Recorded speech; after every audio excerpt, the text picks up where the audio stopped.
Ladies and gentlemen, hailing from Cleveland, Ohio, I give you BVO. Oh, we boxing? Yeah, we boxing. I need that belt like it ain't no other option. So we punching and weaving and blocking. Defeat ain't an option. Let them know. Shoot a video, put it on BVO. Let them know. Every time I punch, it's a heavy blow. BVO, bound to hit like bricks cause it was set in stone. Let them know. I ain't getting body, but I'ma hit this flow. Yeah, way more than a show. This is BVO. On behalf of BVO Boxing TV, we would like to thank our sponsor, Raycon. Don't forget to grab your Raycon everyday earbuds, the perfect bass model for premium sound, with active noise cancellation to block out distractions and transparency mode to keep you aware of your surroundings. They're ideal for your everyday needs. Just visit rayconglobal.com.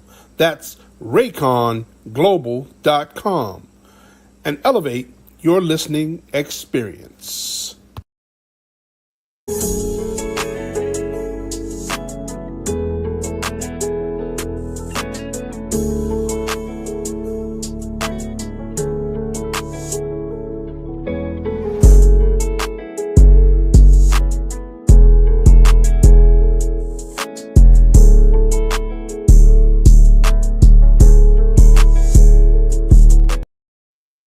Yo, what's up? What's up? What's up? It's your boy BVO Boxing, man. I want to give a big shout out to our sponsor, the Breakfast Box, and definitely our main sponsor, Raycon. That's Raycon. Go to rayconglobal.com. Go to rayconglobal.com. And I definitely want to give a big shout out to one of our newer sponsors, man, the Breakfast Box. Make sure you stop by the Breakfast Box if you're in the Akron Canton area. Use code BVO45 and you will receive 10% off your order of $25 or more. So make sure you stop in at the Breakfast Box. Also want to give a big shout out to the Smoke Shop. If you are in the Akron Canton area, make sure you stop by the Smoke Shop right down West Market Street, right across the street from the LeBron James Family Foundation headquarters. Make sure you stop by the Smoke Shop. But what's going on, man? We got a big show, big show. How you guys doing today? Peace, brothers. Peace. Salute to my brother GD hanging out with the brothers again. I see you got your hat back. I see you got your hat backwards, man, hanging out with the brothers. You're gonna get in trouble, man. But what you guys think, man? We just seen Shakur Sanchez just said that he believes that Boots Ennis is the best fighter at 147. We got something about the guy from Delaware. You think he's that good? Salute to my brother Piro.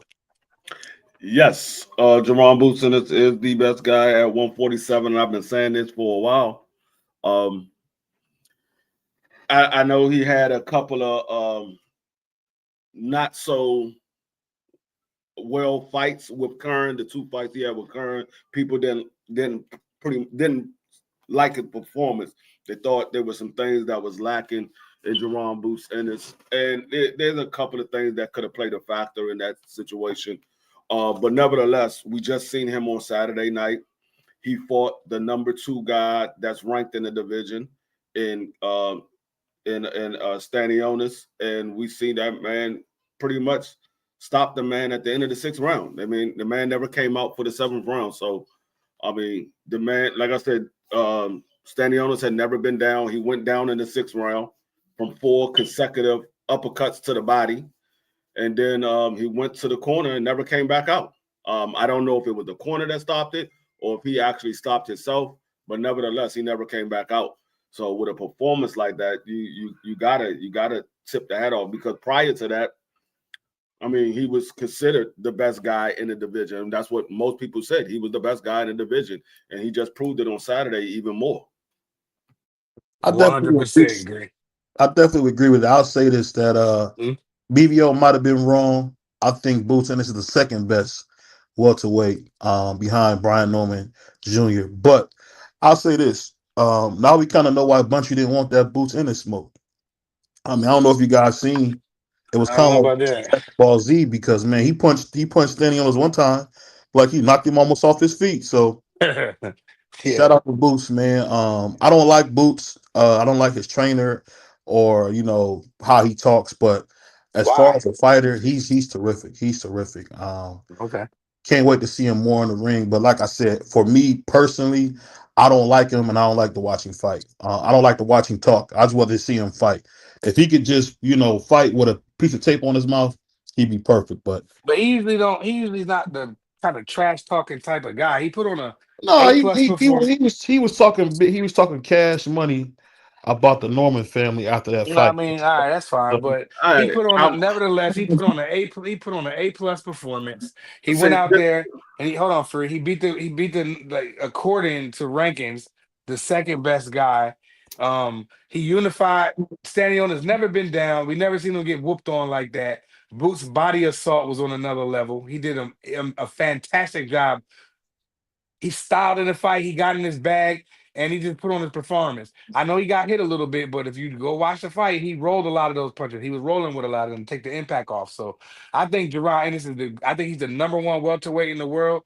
And shout out to Norman Jr. I want to see that fight next, but they talking about some Japan stuff, so we'll see what happens. I don't know what you think, Free. no, see, this is the thing. I don't know why BBO didn't like what Boots said about Brian Norman. I mean, we heard the Normans going at Boots. They said what they said, and the man Jaron Boots normally doesn't talk. He normally doesn't talk. He pretty much stays to himself. We don't see him on Twitter. We don't see him on Instagram. We don't see him out in all of the social media platforms and things like that. He normally just stay where he's at and train. So for the man to respond to what people were saying about him, I have no problem with that. That just makes more for when they actually get in the ring. It's going back and forth between the two camps. That makes more of a action-packed fight when they get in the ring. So I don't expect a man that fights for a living to just sit back and let people talk trash about you. I expect him to say something back, especially a guy that normally doesn't say anything. I expect him to say something back. So, I mean, I have no problem with Jaron Boots and responding to what was said about him and his camp. So, I mean, it would be the same thing if Jaron was going out here going on other platforms. Everywhere that he goes, he's saying this about Brian Norman. I know for a fact that Brian Norman Jr. and Brian Norman Sr. is going to say something back to Jaron Ennis when all the cameras is on them. So I expect that, especially when they asked him about Brian Norman. It wasn't like brought Brian Norman up. They asked him about Brian Norman. So that's when he said, okay, let me go ahead and put it out there. Well, this young man Boots said that this young man Boots said that they're using his name to grow. I'm thinking, who is Boots Ennis to build a name off of? I mean, right now, I mean, if you think about it, at 147, Jaron Ennis is probably the biggest name at 147. You can make an argument for Mario Barrio, but outside of that, he probably is the biggest name at 147. Like we was talking about the other day when we Is talking Ryan about the welterweight Free? Is he campaigning at 47 now? I mean, he's not at that time. He will be when he fight. He will be. But like I said, right now, at the time that he's quote unquote said that they was using his name, he was the biggest name at 47. So when we were talking about this a couple of days ago when people was asking, is this a pay-per-view fight? How many pay-per-view buys you think it got? And I told y'all, Brian Norman is relatively unknown. He never headlined a fight card. He just got the championship belt. Yes, he had a dominant knockout 2 weeks ago that I take nothing from him. But when we talk about name recognition, most people outside of the diehard, most people don't know who Brian Norman Jr. is. So with a guy like Jaron Boots Ennis, most people know Jaron Boots Ennis based off of him coming up trying to fight Errol and trying to fight Bud Crawford. So Jaron Boots Ennis and somewhat used their names to build his name up, but he was trying to get the fight. He became the mandatory, and Bud dropped his belt and said, "I'm not fighting him. It's a high risk, low reward." So which is a fact. I mean, so every fighter is going to use somebody's name at some point. It's not. It doesn't take away from the fighter itself. You're going to use somebody's name. Floyd Mayweather used Oscar De La Hoya name to get to where he was at. He did. I mean, everybody used somebody else's name to get where they at some point in their career. It just happens. It happens that way because when a guy is the bigger name or the guy is the bigger star in the division, in order for you to take that throne, either you got to fight him and beat him, or you got to call that man out and try to push for that fight. So at some point, you're going to use somebody else's name, whether you're using it just to use it for clout or you're using it because you really want that fight. You're going to use somebody else's name at some point. Yeah, they all do it, Free. They all do it. They all use each other's name. They all, because that's the best competition. That's how you get it done. Like, it's okay to call somebody out. It's been going on since the beginning of time, Free. When we were young boys, first started watching boxing. Somebody's fighter like Ali got Frazier attached to him. Ray Leonard got Hagler Hearns attached to him. So it's the same thing. They call each other out and they go, but the difference is they fought. I don't want to see nobody calling somebody out not fighting. That's different. But if you want to talk what you talk and say, man, I want to fight Brian Norman Jr. next, and he go on a fight Brian Norman Jr. campaign, I'm all for it, bro. Because that's the fight that I want to see. I don't want to see the Normans go over there to Japan and mess with that. Now, if it's worth their while with the money, I get it. But people gonna be looking at you kind of crazy. You know what I'm saying? Because we want to see the fight Boots next or Barrios. If he fights Boots, if he go Barrios, I'm cool. If either one of them go WBC route, I'm cool. I know. I was just watching the Jen Sasaki couple of his fights. Brian Norman should get through him pretty easy. He doesn't have defense. The high guard that he used, he gets hit between his guard every single time he puts the high guard up. I was sitting there watching. These dudes was hitting him at will. It just so happened he was a bigger puncher than the guys that he was facing, so he was able to take them out. The ones that because I think Brian would beat him dead. That's not even a fight.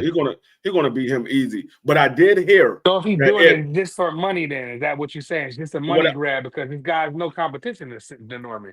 I don't know if it's a money grab or not. I don't know how much he's getting paid, so I can't say it's a money grab because if he's making the same amount that he made his last fight, it's not a money grab. You just pretty much schooled me a couple days ago. I forget what channel we was on, but you was basically saying that it has to be a money grab because this is what you educated me. You said that he's already fulfilled his mandatory, right? Brian Norman Jr.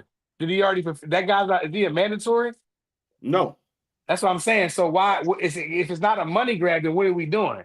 So it got to be a money grab. I'm not saying it's a money grab because when I say money grab, I look for a certain. It got to be at least $1 million because if you're making what you've been making, that's not a money grab. That's just a. Well, that's what they were saying. Let me read this comment real quick. My brother GD been waiting to say this. He said just earlier I saw a senior on somebody's channel talking about just trash Boots. Like, dang, if that's not fighting Boots, he said, if they not fighting Boots, talk about who they fighting currently.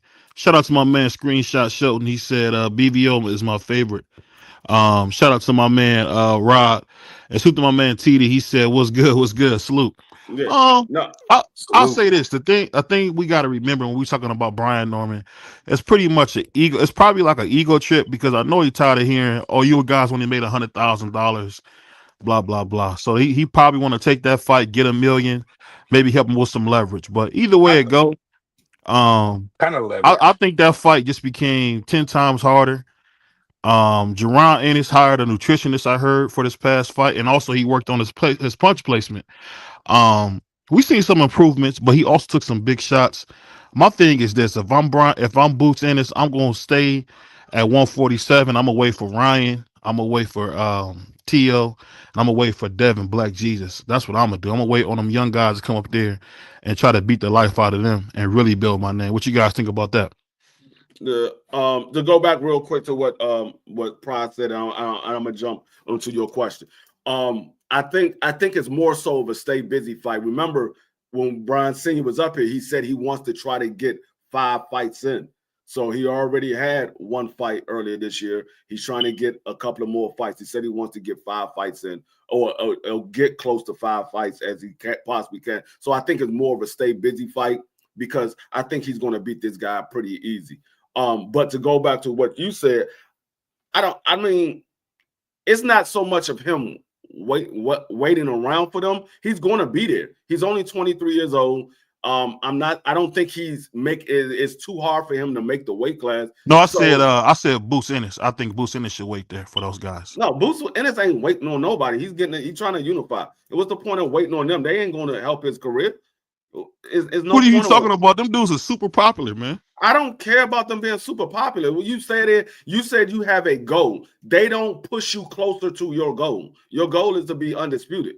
They don't push him closer to his goal. They're not even a daggone mandatory. They're just a voluntary fight. And I told you, if he's not unifying, I'm riding this dude on ducking Virgil Ortiz, because you can go up and fight Virgil Ortiz. You want a big money fight, you can go fight Virgil Ortiz. You don't have to fight a Devin Haney or daggone Ryan Garcia, the guys that's coming up from 140. You can go fight the bigger names at 154. You saying you're staying at 47 to become undisputed. That's what I'm holding you to. You're staying there to become undisputed, not to be sitting here waiting around for 140-pound fighters to come up. I'm holding you to your word. That's what I do. Hold you to your word. Now, I agree with D3. I don't care if to see Jaron fight these 140-pounders. I want to see him beat the people he's supposed to beat now. Go fight Barrios, go fight Brian Norman, and there's the belts. And then we can move up to 54 and see, or if he wants to defend the undisputed crown, he can do that. But I don't care to see him, waiting around for Ryan and Devin. Like, come on, bro. Yeah, Is he gonna get credit for that? Y'all playing games. This is the money game. He ain't gonna get no credit. It's the money game. It's the money game. Ryan is an absolute piece of swine. Probably one of the worst human beings ever to box. I'll put him up there with Ty Cobb, just an absolute piece of dirt. But the brother sells. He plays white on TV. He's like Jennifer Lopez when she played Made in Manhattan. So right now, Ryan is playing white or whatever he's doing, and I think that clown would really, really give Boots a big light. If him and Boots Ennis got into a fight in Vegas, I think that would really, propel Boots to another level. As far as him fighting a guy like Tio has been pretty accomplished. People forget because he's a clown part-time. He's a part-time clown at the circus. They forget that Tio is probably one of the most accomplished guys in boxing. I think if he can get that win, those wins bolster his career as well. So if I'm him, stay with that nutritionist, man, and really possibly even think about staying at 147 permanently, because if he leaves now, the first thing he'll say is, well, he didn't unify, blah blah blah. So it's always going to be something. So I would just say, for me, with Boots Ennis, and I'll be honest, I don't like him. I don't like Boots Ennis, but I'll say this: I think he'll be great for boxing if he stays at 147, becomes undisputed, and make that his permanent home. No, I mean, this is the thing. For one, he will have to wait roughly a year to get any fight with Devin or Ryan Garcia. Tio never said he was moving up. He's fighting at 140. He's not fighting at catchweight at 144. Him and Aaron Barbosa are fighting at 140. He's not moving up. That man is staying at 140. It's Ryan, Devin, and Rolly who is moving up, and Jose Ramirez. Those are the four that's moving up. Tio's not moving up, so Tio is out of the equation. But he would have to wait roughly a year to get a fight with Devin and Ryan. Remember, they're fighting on May 2nd, and then they're fighting each other. But I mean, granted, they get past their opponents, they're fighting each other later on in the year. So he would have to wait roughly a year before he get one of those guys in the ring. No, he can go unify with Mario Barrio. If Brian Norman is going to fight Jin Sasaki over in Japan, he can try to unify with Mario Barrio, and then once that fight is over with, he can go ahead and run it back, circle the black, and come back and try to get Brian Norman Jr. for undisputed. That's a good point, and I'll settle with that, because that was a good point. The Puerto Rican got his beanie on under that hat, so shout out to the Puerto Rican. That's actually a good one. I can't hate that. That's a good point. But I'll say this: we seen an LSU football player. The young man is dealing with some extreme mental illness. Maybe because I'm from the old school, as far as my thinking. To take yourself out the game, to me, is one of the most cowardly acts you can ever do. So I would label that move, not him, but that move, as a coward move. because he did hear some stuff from the grand jury. Unfortunately, a 78-year-old man lost his life because of this young man's reckless driving. So instead of facing, as my daddy would call it, the iron wall, he decided to take himself out the game. What do you guys think about this young man taking his life with so much promise? What you guys think? I mean, we never know what's too much for an individual. Like you said, he was in a car accident that tragically took someone's life, and like I said when we was talking about it on yesterday, we don't know if he had got some bad news of how the case was going, that he probably was going to end up serving some time, because he was looked to go somewhere in the first round in the draft. So knowing that he ended up got to spend time in jail, that's probably the end of his daggone NFL career, or the dream of him playing in the NFL. And so you never know what's too much for an individual. Now, we always think what we would do, but everybody is built different. Everybody has a different way of thinking. So we never know what is actually too much, because you have those moments where you be like, man, I'm tired. I can't deal with this no more. But it's not to the point where you want to literally take your own life, but it's to the point that you just ready to spaz out on people. And you're like, man, I can't deal with this. I'm about to spaz out. Leave me alone. But some people handle that pressure a little bit different. And we see it all the time. That's why they have these hotline numbers for suicides and stuff like that, because you never know when enough is enough, and a person to say, you know what, it'd probably be better if I'm just not here. Yeah. I don't want to say coward because the family's still going through or whatever, but it's not good. I mean, it's not good, man. I never really even dug into that story because I just was like, dang, that's crazy. But hearing what BBO just said, that he made a mistake and he was scared. I mean, you don't know what people like Freeze, you don't know what nobody going through, man. So everybody react different. Some people can handle it, some people can't handle it. I would have just see what the judge say, regardless of what, man. We had Dante Starworth unalive someone. He didn't do he was still playing football. So I mean I would have just took my chances. But these young people, they're a lot sensitive than we are as older guys. And it's unfortunate, and I know it sounds soft, but you gotta kind of tread lightly with the generation, especially if you got kids and that's in this generation. You gotta tread lightly. That's just what it is. You can still be tough, but you still gotta tread lightly and watch what you say. Their feelings. When we was growing up in the '80s, when they ain't nobody ever worried about nobody's feelings. Now you can straight get money off of feelings. They call it something else, but I'm not going to stir that pot. But it's Yeah. unfortunate, man. I feel bad for the kid's family, man. Young boy, man, about to be rich, and he made a fatal mistake, people. And that's why I know people that take stuff like that serious. Like they don't even, if you doing that, if you being intoxicated while you driving like that, they liable to do something to you. Because I know people that lost people, and they make them feel the way to see another person do that.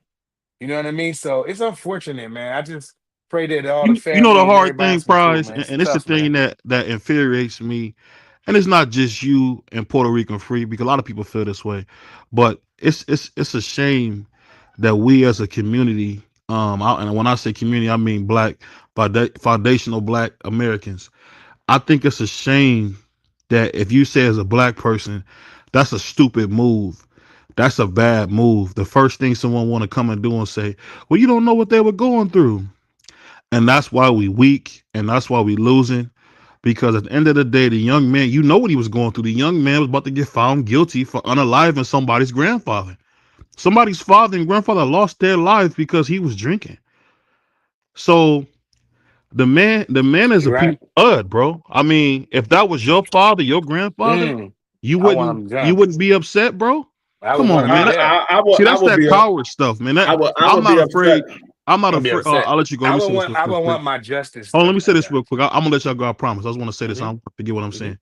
I think this is just sad because if that was my grandfather, your grandfather, Free's Hmm. grandfather, How many people have said, man, I lost my father, my mother, my sister, my brother to a drunk driver. And the least you can do is face the music.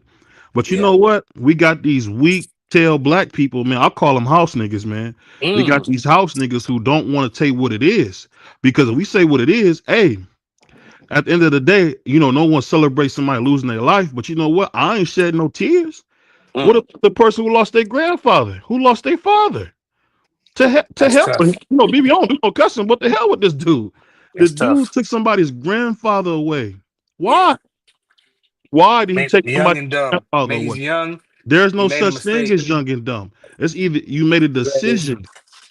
When you go, to any of the jails, you know, I thank God I only been to the youth authority. The first thing they tell you is this: what do you plan to do with your life? When you go to therapy, they ask you, what do you want to do with your life? And the first key to anything in life is to admit when you gotta admit to who you are. The man unalive somebody's Yeah. grandfather passed away. So Yeah. I'm not gonna sit here and say I'm shedding no tears for him or his family. If you thinking about it, let's just be real. If that was my grandpa, we celebrating, we having a barbecue, because at the end of the day, this coward didn't want to face that iron wall. And I'm done. Go ahead, let your brothers go. No, see, this is the It's thing. tough. I'm not gonna sit here It's and tough. judge a man based off a mistake that he made. This Fatal. was a young man who had just turned 21. He probably went out to drink for the first time in his life. We don't know. We don't know all of the details what happened. We know that he was drunk Blue Crush. and he went across the lane and went on a head-on collision. We do Mm. know that there was alcohol involved. Like I said, he probably went out, drank for the first time in his life, and made a mistake. This is as simple as that. Now, if we hear some He took news of grandpa him, with him. but hold up, hold Go up. ahead. I let you say what you said. Go ahead. Go ahead. If we hear some news of him always being in trouble and all this, then yeah, I can see you having that type of feeling towards the individual. But we never heard anything bad about this individual. This is the first time we've hearing about him. So Yeah. this is not a guy that's always getting in trouble. This is not a guy that's always getting in DUIs or car accidents from being drunk. This is a Far as we know. one situation that happened, and he unfortunately took somebody's life. Mistakes Yeah. happens like that all the time in the world. It doesn't mean that individual is a bad individual or he's a piece of crap or anything like that. It means that they made a mistake. People make mistakes all the time. They Fatal make ones mistakes. too. You make a mistake. I make a mistake. Prize make a mistake. We make mistakes every Tons day. of them. We make mistakes every day. I made a mistake. I got into a car accident. I fell asleep behind the wheel. That doesn't mean I was a piece of crap because I fell asleep Right. behind the wheel. It means I made a mistake. I should have pulled over and got myself together before I decided to try to drive home. It happens. You make a mistake.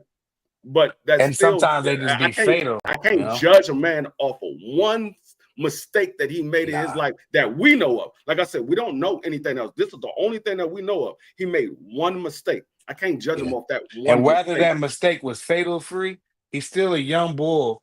And you can't say, oh, there's no babies. No, he's not a baby, but he's still a young man. At 21, I didn't did that.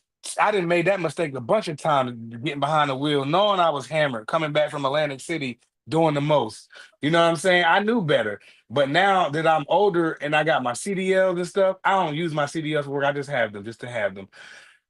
I know that if I get pulled over, they don't want to do no talking. You lose your license for the year. That's just not a good look. You know what I'm saying? I wouldn't risk that now. I don't want high insurance and DUIs and all that. I never got a DUI. You know what I'm saying? And so I'm a little bit more wiser and I'm a little bit more smart. If I get like that, then I'll just cop me a room or hop a Uber if it's not too far away. You feel me? When you're young boy, you about to be rich, you got these young girls, you out partying and drinking, and he made a mistake. It was a fatal one. But Uber, Lyft. I mean, yeah, but he about to get rich. He probably got a nice car, girls, and you know what I mean. It's fast living. What was his blood Can I alcohol say this level? one fact? I want to say this one I fact. need more information about this. What's his blood alcohol level? What was that? Was it like It was extreme? triple the legal limit. It was triple the Okay, legal limit. okay. Well, see, then Well, he probably made him again fatal mistake. and Unfortunately, you know that's why I like to talk to Beanie Free. I don't get Beanie Free too often, but I'll say this, Beanie Free. The engine went through the front of the car, and I'll be honest, I teared up when I read it. There was nothing left of that gentleman but a scream. There was nothing left of him. The man, there was nothing left of him. I It's don't want to get unfortunate. into it. There was nothing left but a scream. And I get what you're saying, but I don't know, Free. Maybe I'm done got older and got softer, man. That makes me tear up to No, think No, no, you got every right to. granddaddy is gone. You got every right to feel Granddaddy is like you do. gone because of that. That's what we yeah, talking about, I know. Free. I understand. I understand what you're saying. But okay, let's change the scenario a tad bit. Let's say that the grandfather didn't lose his life, but he was seriously injured to where he was paralyzed or something like that. But then the young boy was able to talk to the grandfather, and the grandfather said, "You know what? It was a mistake you made. I understand." Whether he never talked to the young boy or not. Let's say that the grandfather didn't lose his life. Is he still a piece of crap, or he's only a piece of crap because a man lost his life in a situation? That's what I'm saying. So you can't. I lost a life. That's the only thing that made me say that, Free. No, and that's what I'm saying. You can't call a man piece of crap because unfortunately somebody lost a life. I mean, the man might not have lost his life due to. I mean, well, like you said the car was burnt up. The engine came into the front of the chassis of the car. Right. So that's what got. But I know people that got into a car accident and it wasn't that bad of a car accident, but a person lost their life because they had a heart attack. That doesn't mean that man was a piece of crap. Sure. It just happened. He lost his life.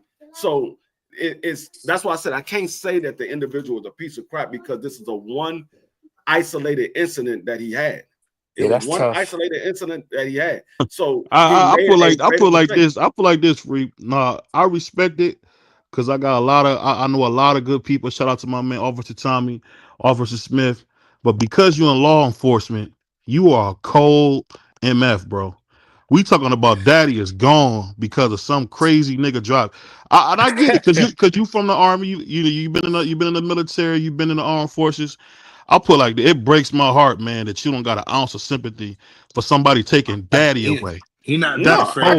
You're cold, I got bro. sympathy for the family. You cold, No, I'm gonna tell you like this. I got sympathy for the family. I literally just lost an officer last week. Literally, an officer, 29 years old. He went to the gym. He went to work. After work, he went to the gym. He came home. His mother found him in the house dead. The man had a severe asthma attack. Nobody was there to support him. Now, where his funeral is on the 26th. We will all be attending his funeral. But I also had another young lady who's an officer. She was supposed to go to work last Wednesday. She called because she was running late because the captain called to find out why she was running late. She was a little hysterical because her husband just got murdered, or I should say analyzed. He just got taken out, multiple shots got taken out. And so she was trying to, she said, I'm on my way to work, I'll be there, but she was a little hysterical. She never made it to work. Kind of find out she got into a severe car accident, broke her back, broke her leg, and cracked 4 ribs. So she's going to be out. So I have sympathy for individuals.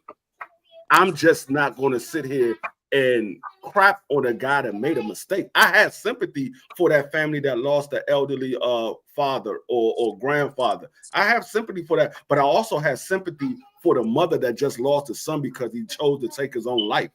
I have sympathy for both families because nobody was able to talk to that young man and told him there's another way. You don't have to do this. There's another way. Right. So That's a fact. That's a fact. What you got for me, Crush? What y'all talking about right now? I just hopped in. What y'all talking about? We was this monster hit a 78-year-old man and his wife and unalived him, and unfortunately he took his own life when he found out that he was going to be found guilty of of what was it, manslaughter? Vehicular homicide. Let me make sure I'm saying it right. Vehicular homicide. That's what they was charged. That's what they was calling the charges. Okay. Yeah. Is that the young LSU player? Yes, sir. Yes. Oh man, it's first of all, salute to everybody. I was at a memorial. We just lost a big cornerstone in the community. So they had a balloon release for him. So I was at that. They're gonna put him away this weekend. So I was at that. So salute to everybody.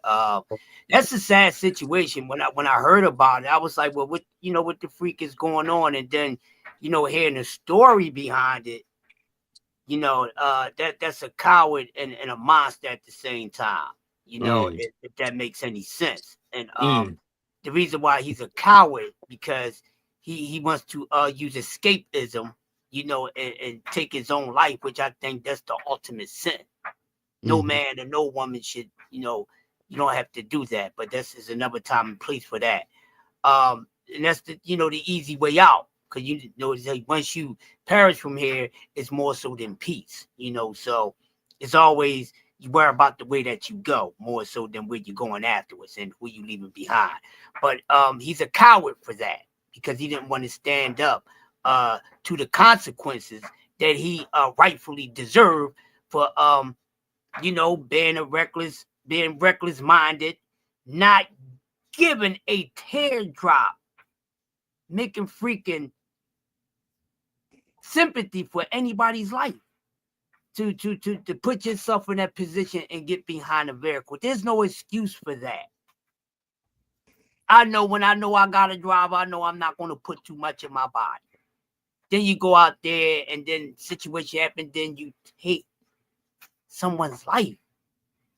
We hear about that a lot in Philadelphia on Roosevelt Boulevard. Price heard about it, and it's a shame. And actually that's been going on a lot in Philly with people being under the influence or not paying attention and they running people over and things like that. So it's horrifying because the loved ones that they leaving behind and the way that man and that woman met tragedy.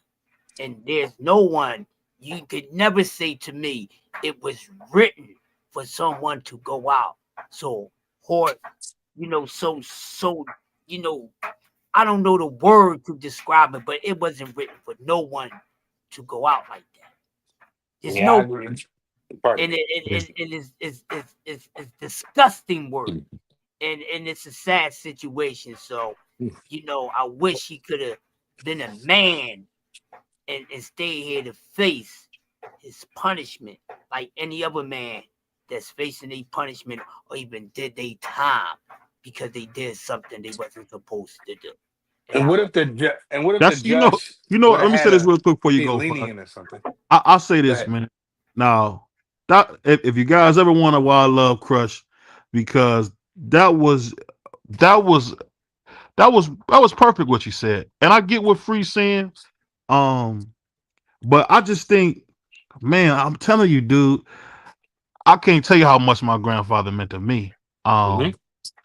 To think granddaddy is gone and there was nothing left, bro. There was nothing left, man. That's the part, we see so much violence in movies and TV shows. It kind of desensitizes us to it, bro. You guys ain't listening, man. There was nothing left. I can dig it. They couldn't. The engine hit them.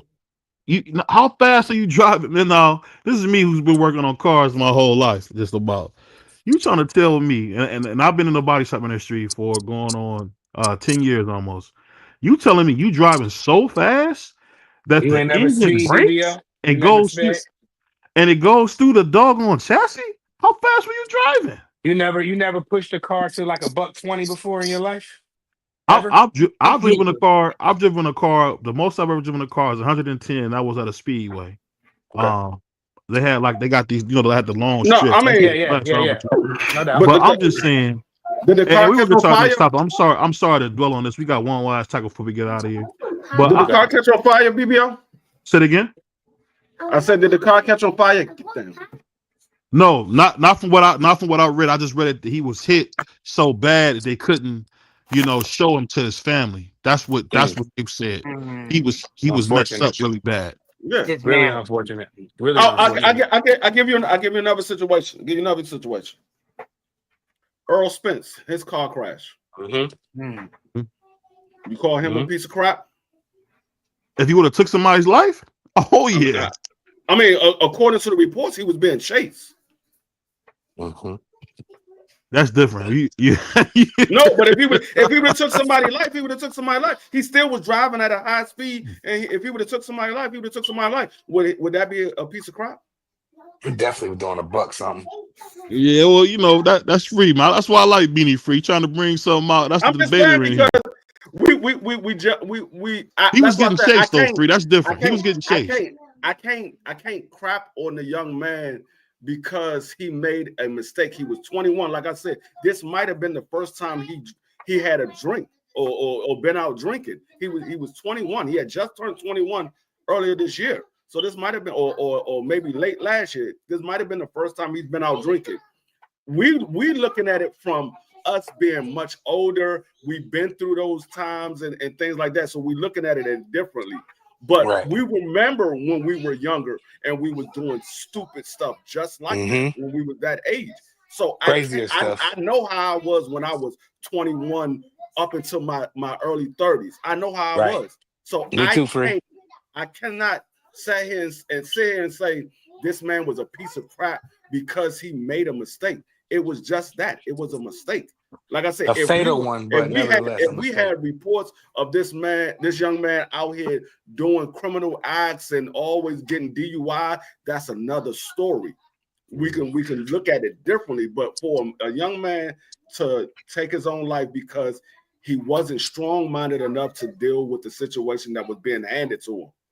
So it just was that. That's why we have depression hotlines, we have suicide watch, things like that, because you have individuals that's not strong-minded like that. And like I said, everybody is programmed differently. Just because you can do it and you're able to cope with the situation doesn't mean that your son, your daughter, your brother, your mother, or anybody else will be able to deal with it. They're programmed differently. I can probably go through that and have no problem. And my son, he gonna have a meltdown. And my son might come out and not be able to go through the same thing that I went through. But that's I'll be on the record, D Free. I'll be on the record and say I know my son not built like me.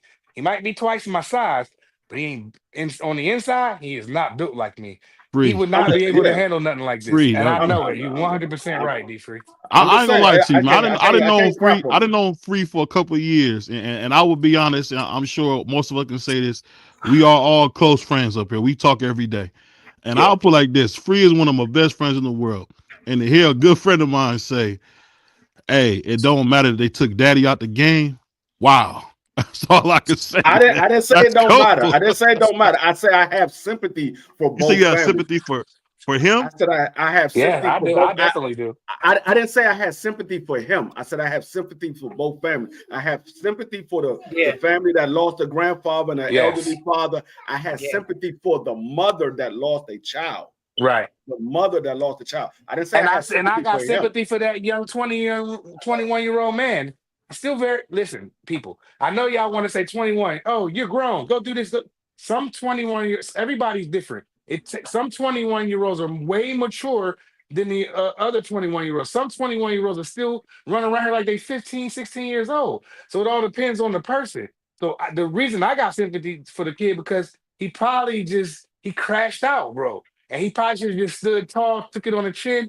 You can beat stuff like that. You can get this is a sick Negro.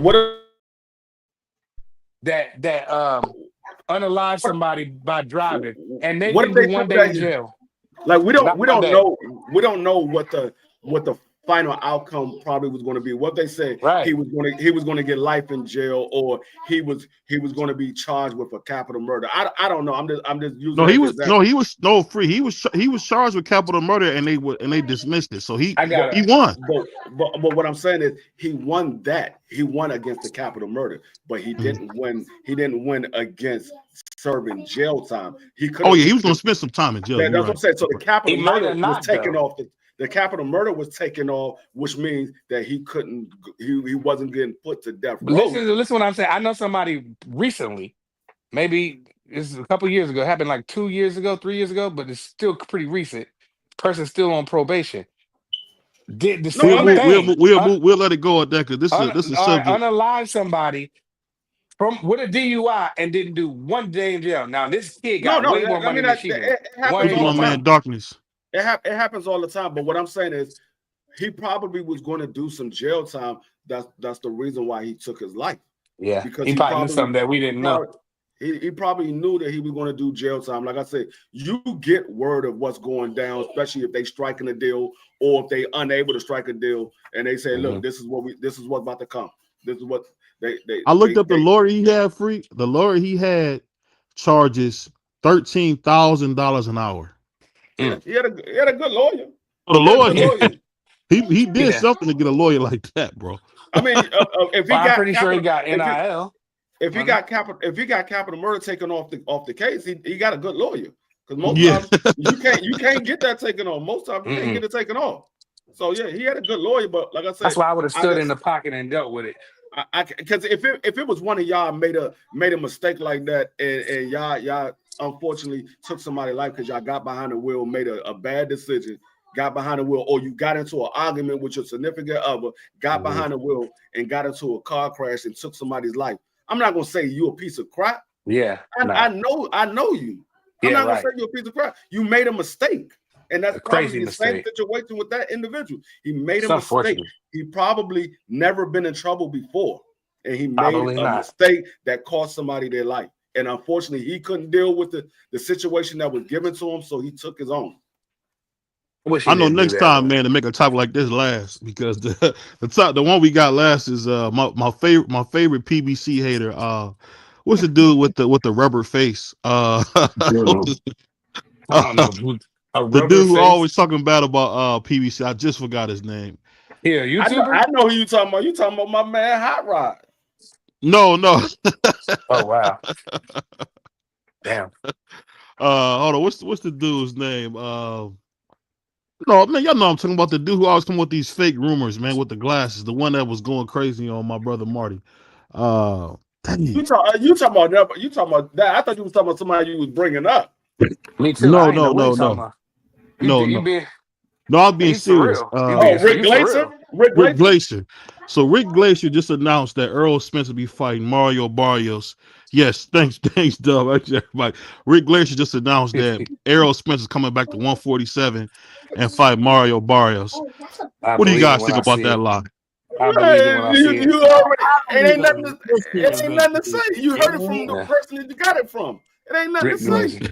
I don't even listen to Rick Glazer. Anything that Rick Glazer says, I find out what one of y'all said, because I've been off of Rick Glazer for years. I don't watch him. I stopped following the dude. I don't know. I find out what he says. I find out about his lies from y'all. You know, once I see Mr. Caparuni or Capaton, you know what I mean? So that brother, man, I don't know what I did to him, man. I didn't see him from Rick. He probably didn't give him a job or something. No, he fired him. That's what happened. Right, exactly. You said, who did you see it from? No, when I saw it on it came through my timeline on my Twitter. It came from Pound for Pound, but he had cropped it from somebody else. It was from Rick Glacier originally, because I heard the same thing. When I saw it, it said rumor mill. So I looked at it, I'm like, I said, man, these dudes make up anything. The man literally told you it's too hard for me to make 47. And he said he wants to have the rematch at 54. He said he's coming back at 54 or 60. You're going to come out and say this man is fighting Mario Barrio at 147. That's cap. This man, Errol Spence, hasn't said anything about when he's coming back or anything, but you're going to come out and say he's coming back at 147. Man, get out of here. Man, some of these channels, they be having Rick Glacier on all the time. They believe everything that man say, bro. That I don't know. I don't get it. Yeah, it's weird because some stuff Rick be right, because Rick was right about the whole Deontay Wilder going to Saudi Arabia for the big money. So that's why it's kind of hard, because he lie about 80% of the time, but 10% of the time he'll give you some breaking news. That wasn't breaking news. Deontay Wilder had already said it. I didn't know he said it already. This is before. This is like a couple years ago before they had Riyadh season. That's when I heard him say it. Until I hear Errol discuss the next move, I don't listen to any of these false narratives. No. I definitely agree with you, Ms. Fizz. I can't get with Ricky on this one, but I'll say this. I can't get with him on nothing. He's a Complete Bro, liar. I don't listen. I don't listen to nothing to Rick Glason. Bro, he called that when Deontay Wilder thing like 2 years early. He called one thing. And after the man already said what he was going to do. No, he I already. don't- Like I said, And you know Deontay something I Wilder had looked already up? said I it. want to tell you guys this before. I'm gonna let you guys close. We're gonna close it. I'll let you guys get your final words. Man, I didn't know. Do you guys know that Tyson Fury is truly banned from America? I didn't know that. Me either. Well, I ain't know that one. I've been Look to him that. up. He's banned from America. Yes, he's banned. If he he got fly banned. into I thought America, he he's was going to get banned from arrested. the UK. I thought he was banned from the UK. No. What he's banned to fight in the UK, but he just recently got his license back. That's why he was able to fight over there. But no, I knew he was banned from the United States. That's why he left, because of the whole Daniel Cunningham. They were trying to Right. I forgot all about that with Daniel Cunningham, and so they was. Matter of fact, Josh Taylor was also banned from the USA. He was also banned from the U.S. It was a few guys that was banned from the U.S. But once they started eliminating people from the situation, they said, "Okay, you could come back." Well, you know, they made Taylor play that super high fine. Was that what that $1 million fine was about? But Tyson Fury, he was directly connected to Daniel Cunningham. Other people was connected to Daniel Cunningham through their management company, but Tyson Fury was directly signed by Daniel Cunningham. He was literally dealing with Daniel Cunningham face to face, over the phone. Everything was being dealt with Daniel Cunningham. Remember when he said I just heard from the big man that AJ and Tyson Fury in 2025. Remember he did that whole live stream? Daniel said he would put up $25 million cash for that fight. About Daniel Cunningham. Daniel Cunningham told him Daniel that they Cunningham, man, that dude is an absolute. You know what's so funny? And shout out to my man, the craziest Negro in boxing, man. My man Drew Titan had a great show. Shout out to Drew Titan. Drew Titan brought up something. I actually looked it up. This guy, Tyson Fury, was indicted 4 times for hanging out with mobsters. So I didn't know this. I didn't know. Yeah. Apparently, and this is somebody that know. Apparently, Tyson Fury is a real scumbag, yo. I didn't know that. You ain't know that. Told you that. We've been saying. We tell you every day. Every day. No, Free. They say he a real scumbag. I'm telling you what they said in the reports, man. I've been told you that Tyson Fury he's a cheat. He's a cheater. All that stuff was the glove stuff and all that stuff that was going on overseas. That was because he was dealing with Daniel Cunningham. He was dealing with him. He was with MTK Global. He was with those guys. He was part of them. That was their face of MTK Global. It was Tyson Fury, and it was another heavyweight champion. It was another guy that they had. I think it was a junior welterweight, or might have been a welterweight fighter, but it wasn't. They had Josh Taylor, and they was trying, and Bud Crawford was trying to go over there with him. Yeah, but Bud Crawford was dealing. He was about to deal with Daniel Cunningham because they had Bud Crawford tied up in that as well. Because he was about to. That's because he kept going over to Dubai, and that's where Daniel Cunningham was supposed to be at, in Dubai. And Bud Crawford kept going over there, and they said he got dealing with Daniel Cunningham because that's what Bob Earn said. He had got a letter from Daniel Cunningham about Bud Crawford, and shortly after that, Bud Crawford left ESPN. So I mean. On that note, I'll put it like this. Before we get out of here, I gotta say one thing. If that was Deontay Wilder, they would have threw the nigga under the jail. So I don't want to hear no more stuff about Deontay Wilder. This dude Tyson Fury hanging out with mobsters, man. Everybody give me your final words before we get out of here, y'all. Man, we are out, and I will be back tomorrow at 6 p.m. to do my NFL show. I wanted to do a show today, but I was caught up with a lot of resumes that I had to go through today. So, but I will be doing a show tomorrow. I'm gonna find out what I'm gonna talk about because we let almost a week away from the NFL draft. So there's a lot of stuff, positioning, trades that might be going down, some trade rumors that might be going down, and different positionings that might end up taking place the week of the draft. They said the Browns might get Shador and Travis. That's crazy. In your dreams. What you got for me? What you got for me, crushing Prize? Go ahead, give me your final words. Shout out to Jaron Ennis. Shout out to the Bozy Ennis for a masterpiece performance. Prayers go out to the kids' family from LSU. Prayers go out to the victim's family. And just be on the lookout for Sports Talk Network. We in here. No prayers for LSU, bro. No prayers for LSU. OHIO, baby, or Bowling Green. What you got for me, Crush? Hey, man. Thanks for tuning in, everybody. And once again, condolences go out to both sides of the family. It's a tragic situation. It's life. We got to deal with these things. So rock on the right way, people, and keep a positive mindset. Also, I see y'all funky people between 6:30 in the morning to wake y'all right on up, to kick the engine off, to start off the STN motor, and we in here. Peace. On behalf